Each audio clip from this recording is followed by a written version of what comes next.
Guys, Kubera മൂവിയുടെ trailer വന്നിട്ടുണ്ട്. നമ്മുടെ ധനുഷ്, രശ്മി മന്ദാനൊക്കെ അഭിനയിക്കുന്ന പടത്തിൻ്റെ ട്രെയിലർ 20 പടമുണ്ട്. നെക്സ്റ്റ് വീക്ക് പടമുണ്ട്. ട്രെയിലർ കണ്ടിട്ട് ബാക്കി സംസാരിക്കാം. എല്ലാ ലാംഗ്വേജിലും ഉണ്ട്. തെലുങ്ക്, തമിഴ്, കന്നഡ, മലയാളത്തിലില്ല. ഇപ്പോൾ Dhanush, Nagarjuna, Rashmika Mandhana. Yes, waiting. Yes.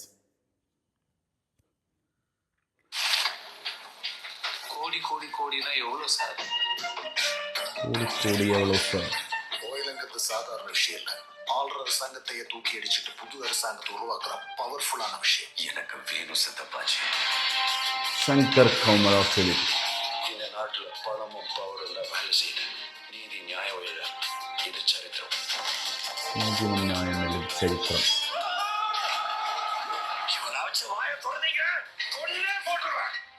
அவங்க மேல கை வைக்கிற வேலை வச்சுக்காதீங்க. என் பேர் தீபக்.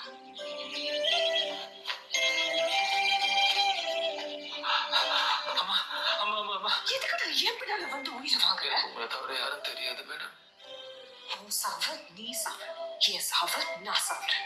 சாகவானா மேடம்? கழிச்சு என்ன பண்றது? வாழ்றதுக்கு தான் பொழைக்கணும். தீபா எங்க இருக்கான்னு சொல்லி.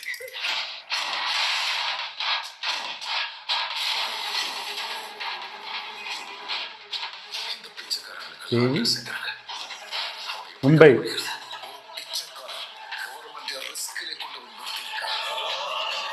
எனக்கும் காட்டுறது நல்லதுதான் தீபக்ஜி. ஆனா அது கொஞ்சம் கொஞ்சமா உங்களையே கொண்டுடும். அடிப்பொலி விஜயம்.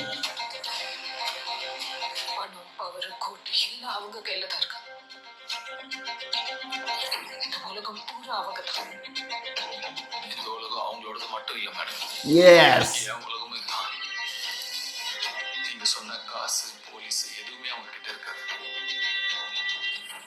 பாத்துக்கிறேன். அப்படின்னா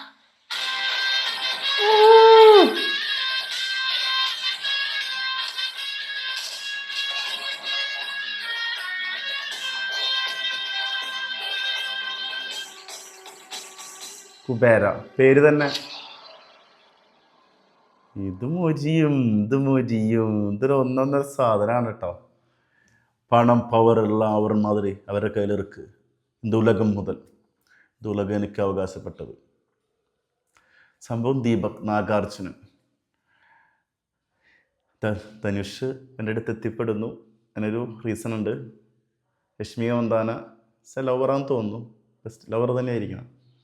അവസാനം ഇവർ തമ്മിലൊരു ഈഗോ ക്ലാഷ് കുറേ പടത്തിൽ കാണുന്നതാണ് ഇപ്പോൾ നമ്മളത്. സോ ഇനി ഇതിൻ്റെ മേക്കിംഗ് രീതിയൊക്കെ ഒരു ഗംഭീര സാധനമാണ് കേട്ടോ. അങ്ങനെ ഇവൻ്റെ പവറിനെതിരായിട്ട് ശക്തമായിട്ട് ധനുഷ് തിരിച്ചു വരുന്ന രീതി. ധനുഷ് ഒരുപാട് പീഡനങ്ങൾ, പ്രശ്നങ്ങളൊക്കെ അനുഭവിക്കുന്നുണ്ട്. അതിൻ്റെ ഡ്രസ് കോഡും കാര്യങ്ങൾ കാണുമ്പോൾ നമുക്കറിയാം. മുംബൈ ഒരു ഡോൺ സെറ്റപ്പ് കാര്യങ്ങൾ, റിവെഞ്ചാണ്. ക്ലൈമാക്സ് എന്തെങ്കിലുമൊക്കെ ഒരു സസ്പെൻസായിട്ട് കൊടുക്കും. ഒരു ക്ലീഷ സസ്പെൻസ് ആകാതിരിക്കട്ടെ. പട്ടം പെർഫോമൻസുകൾ ഉണ്ടായിരിക്കും. കാരണം നാഗാർജുന എനിക്ക് മൈ ഫേവറേറ്റ്. പണ്ട് ഒരുപാട് പടങ്ങൾ കണ്ടിട്ടുണ്ട്. ആളൊരു കംബാക്കും കൂടിയാണ്. പിന്നെ ധനുഷ് പറയേണ്ട കാര്യമില്ല. ലാസ്റ്റ് വന്ന പടം വരെ നമ്മൾ കണ്ട ആൾ സംവിധാനം ചെയ്ത പടമൊക്കെ നമ്മൾ കണ്ടതാണ്. അപ്പോൾ ഇതൊരു വമ്പൻ പടമാകട്ടെ. രശ്മിക മന്ദാന 3 കൂട്ടർക്കും 3 ഫാൻസും കൂടിയാണ്. അപ്പോൾ ഈ പടം സൗത്ത് ഇന്ത്യയിൽ കത്തും.